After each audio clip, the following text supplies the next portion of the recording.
جناب شیخ محمد ظہیر احمد صاحب السلام علیکم۔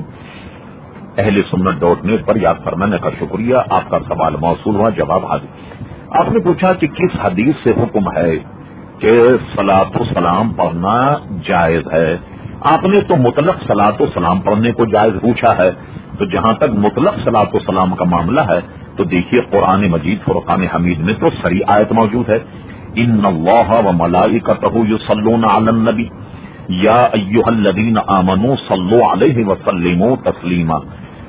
اللہم صلی علی سیدنا مولانا محمد معدن الجود والکرم وآلہ وبارک وسلم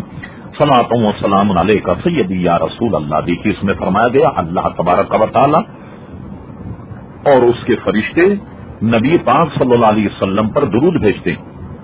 اور اے ایمان والوں تم بھی حضور علیہ السلام پر درود بھیجو، اور فرمایا کہ سلام بھیجو اور خوب سلام بھیجو۔ اس آیت کریمہ میں صلو علیہ وسلموا تسلیمات، وسلموا تسلیمات یعنی سلام بھیجو اور خوب سلام بھیجو۔ مطلق آیت کا پتہ تو یہاں سے چل گیا۔ اب التحیات دیکھیے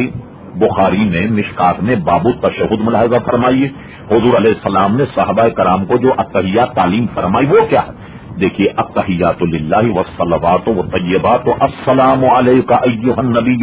ورحمۃ اللہ وبرکاتہ۔ دیکھیے کیا یہاں سلام نہیں؟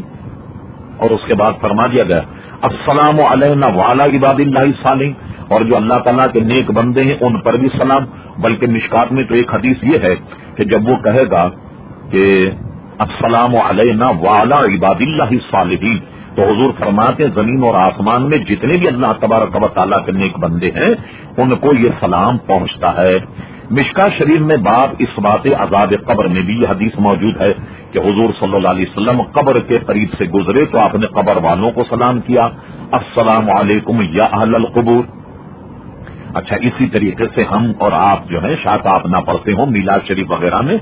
حضور علیہ السلام کا جب ذکر ہوتا ہے تو کھڑے ہو کر حضور پر صلاۃ و سلام عرض کرتے ہیں، اور اس کا ثبوت بھی موجود ہے کہ صحابہ نے کھڑے ہو کر حضور پر سلام عرض کیا۔ مثال کے طور پر کتاب الشفا میں قاضی ایاز رحمۃ اللہ نے حدیث لکھی، حضرت عبداللہ ابن عمر جب مدینہ منورہ میں حاضر ہوتے حضور کے مزار پر انوار پر آن کر سلام عرض کرتے، تھوڑا نیچے ہو کر صدیق اکبر کی بارگاہ میں سلام عرض کرتے، اور تھوڑا اور نیچے ہو کر اپنے والد ماجد کو سلام عرض کرتے۔